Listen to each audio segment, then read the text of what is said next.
Before I get started, I think I'd like to do something quickly.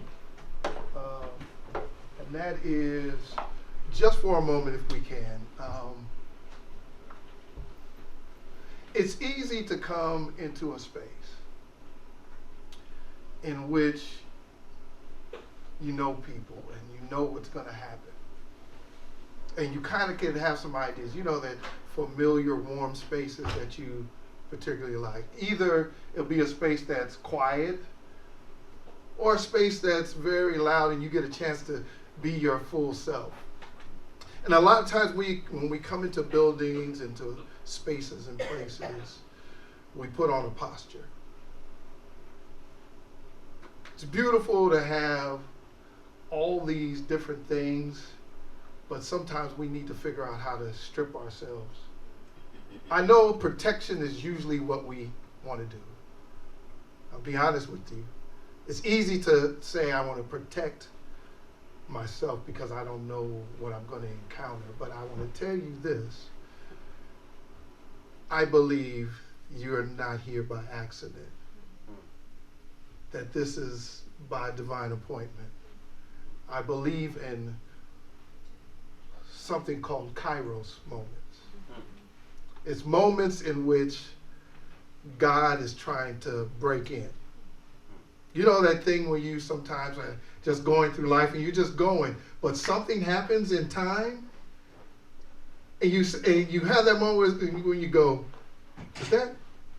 Nah. You want to shrug it off real quickly. I want to just say this is a moment for us in San Francisco.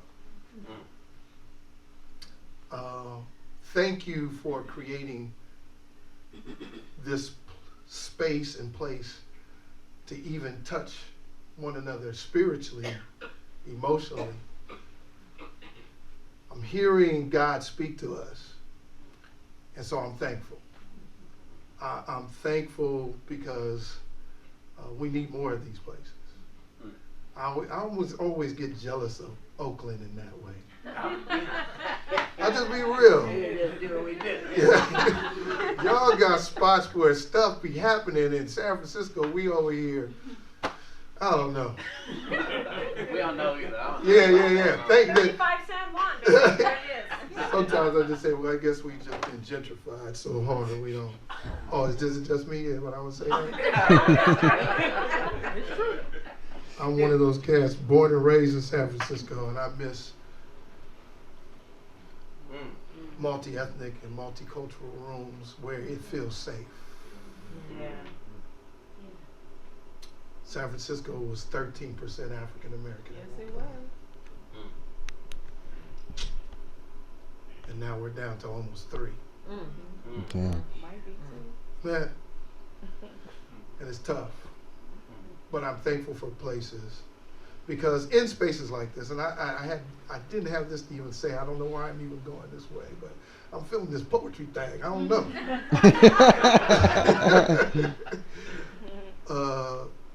But I learned culture from my friends. When I grew up as a kid in Potrero Hill, there was an Italian kid. I didn't say white kid. You hear that? Italian kid who lived around the corner from me named Johnny.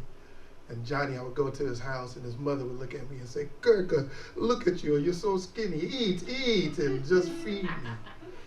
Filipino friend around the corner across the street. A lot of pancit, lupia. Just really enjoying culture. My Palestinian friends right around the corner and how we ate. And they come to my house, you know, the get down was there, you know? But just that beauty. Here in the middle of this time that we go into Advent season, I think a lot of times that we don't really understand Advent in the way that it has possibly been meant. We know it means the coming and getting prepared for this coming, but what if the coming was you? I believe Jesus said that these works that you will be able to do and greater works was a real thing. Not just some suggestion.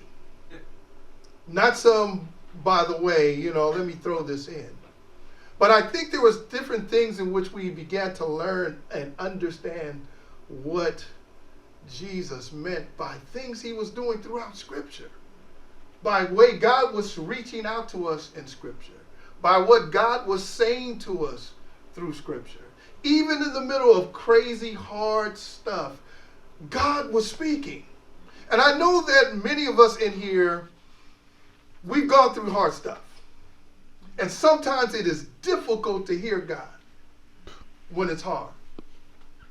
Matter of fact, it's probably actually more difficult to hear him when it's going good, actually. Oh, come on now. Come on. When stuff is going good, you ain't thinking about God and what you need. But when stuff really hurt, when you get broke down, and the Kairos moments happens, and God says, I want to speak to you right now. Shakes you to your core. Begins to actually shake you in a way that you never thought you would be shaken. And I believe that's what happened in Scripture. In Scripture, what happened to those who God had placed on a pedestal in a sense, and they thought they were somebody so big, God had to actually escort them right into a place called exile. A place where I say exile means a place where I don't want to be. A place where maybe I didn't decide, but somebody else decided for me. I feel that when I talk to kids who are growing up in Bayview Hunters Point, that grow up in Fillmore, and they are in places that they didn't design. They didn't want it to be this way, but that's where they were stuck. And if you look at this scripture for me in Jeremiah 29, it's real interesting to me because I have been going through these scriptures for so long in my life that sometimes I guess my own seminarian self didn't see it. And the reason why I'm saying seminarian, because a lot of times, a lot of the seminaries are ran by folks who don't want me to see my full self. Mm-hmm. I'm going to say that again. Mm-hmm. They don't want me to see my full self. So there's epic guys with beards who want to teach me about Scripture. But listen to what it says.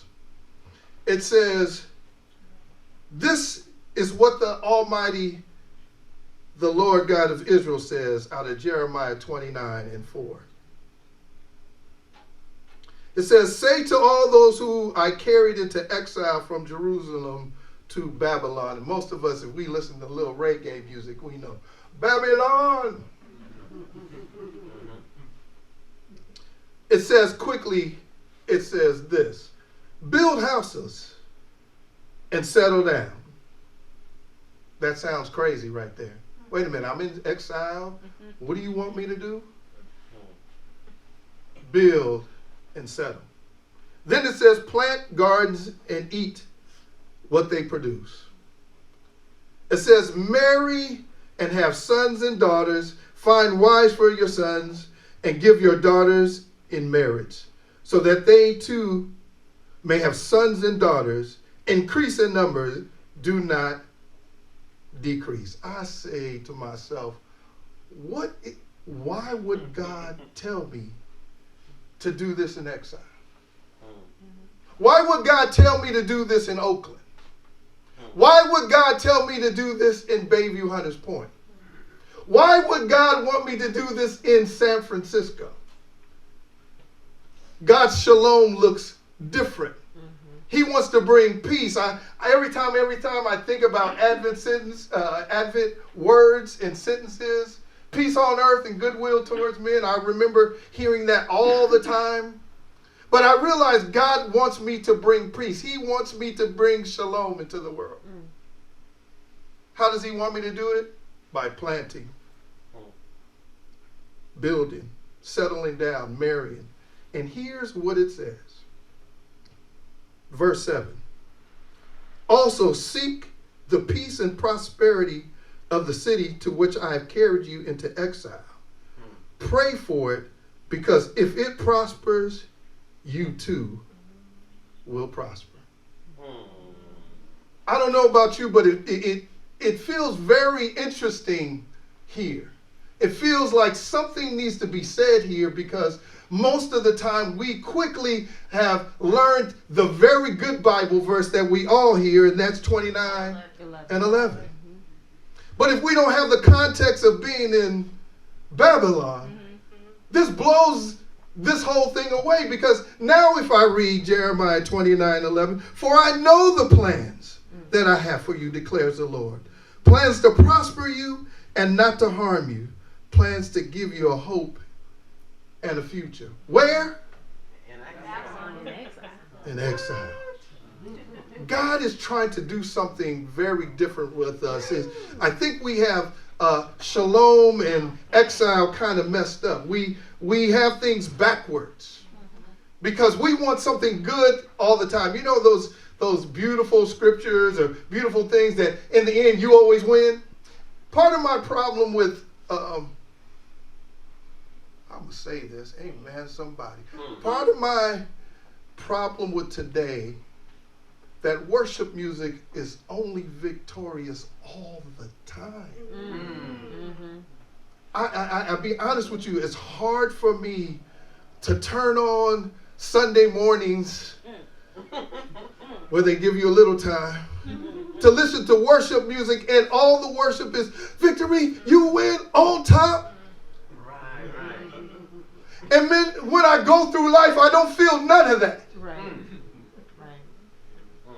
And somebody says, well, you're supposed to believe for that. And then so I feel like a failure every time I listen to it. But God declares to me here in Scripture that you're going to be in exile and it's not going to be great for you. But guess why? Because possibly have I been praying for the prosperity of the place that God has planted me? Because it says, in its peace, that's where I'll find my peace. Isn't it interesting as Americans, as we've learned, all the first thing we try to do is get peace for ourselves? Prosperity for me, if I could get some more, if I could get some more, if I could get... I think our shaloms are disrupted me so I could have peace.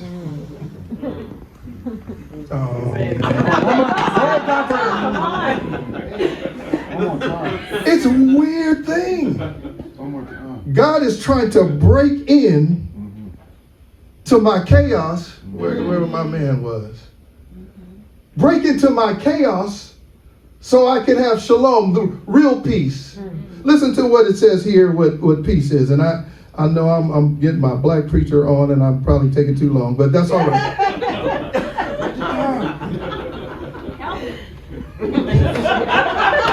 That's when you know it's time to sit down. You know? Help him, Lord Jesus.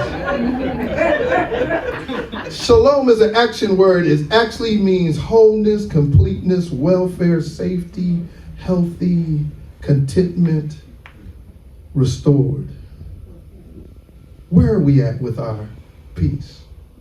I realize this, and I think it's important to say I often in my life was a peacekeeper. Like I just wanted to keep the peace. I wanted to avoid conflict. I was always trying not to, can we all just get along? And ain't that some crazy words to say now? Right. I realized that I need to be more of a peacemaker. One who's focused on reconciliation. One who says it's okay to have healthy conflict. That reconciliation is important. But also what is important is to have conciliation. Because some of us, if we've never been concealed in that sense, what are we going to be reconciled to? Right. In other words, it's hard for America right now to ask for reconciliation with us because they've never said they've done anything wrong. That's where we need to get to in life. Where's your peace? Where's your shalom? God is calling for this in our lives. It's about bringing us together and finding this place that we could call home. I want to say thank you to everyone who's here, because this is an important piece for all of us, not for just those who stand at this mic. Because one thing I've learned, and I'm gonna do the black preacher thing, one more thing, that most of us talk about peace as a personal thing, but peace is communal. That we should be looking for communal peace. Because what really happens is, if you're not doing well, then I'm not doing well. We should be seeking peace for one another. I appreciate your time. I'm gonna stop there because Holy Spirit might hit me, and I might do that dance.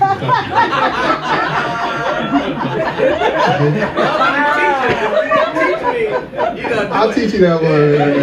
I know that one. I know a couple of them actually.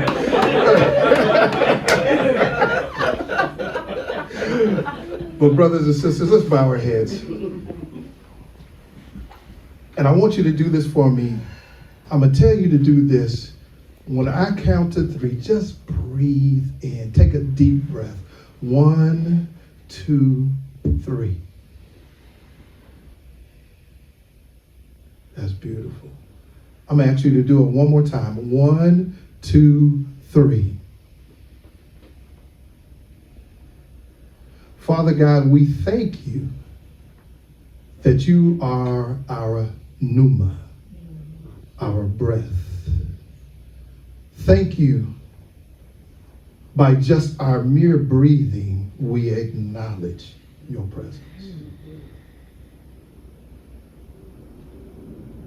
God, I thank you that this Advent season about your coming is also about here comes the church.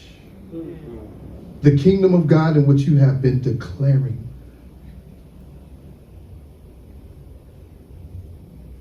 I believe even now, Heavenly Father, that the Spirit is groaning for the sons and daughters of God to stand for them. I believe all creation is crying out. God, as we take this time to acknowledge you, we say thank you. And we thank you for breath, life, that you have given us. And as my mama would say, a reasonable portion of health and strength. Thank you for this time with this church of just sharing in the light of telling the truth. That we be prophetic in telling the truth about our pain, our struggle, and the beauty of you. We thank you now. In your name we do pray. Amen.